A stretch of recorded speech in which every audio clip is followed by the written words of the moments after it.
সাল্লাম একটা ভরা মজলিসে বললেন, এখন এক সাহাবী এসে এখানে বসবে, এই সাহাবীটা জান্নাতি। সব সাহাবারা অবাক, না জানি তিনি কার কথা বললেন। সবাই দেখতে পেলেন ইন দ্য মিন টাইম এক আনসারী সাহাবী এসে এই জায়গাটাতে বসবে।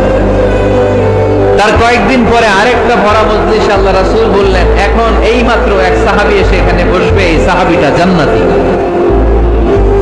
ঠিক ওই দিনও ওই আনসারী সাহাবীটা এসে ওইখানে বসেছে।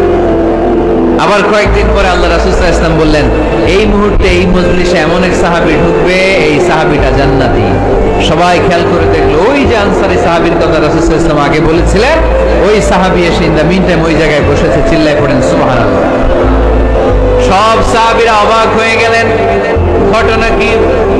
কি এমন গোপন আমল করে এই সাহাবী, যে গোপন আমলের কারণে তিনটা ভরা মজলিসে বিশ্বনবী এই সাহাবীকে বললেন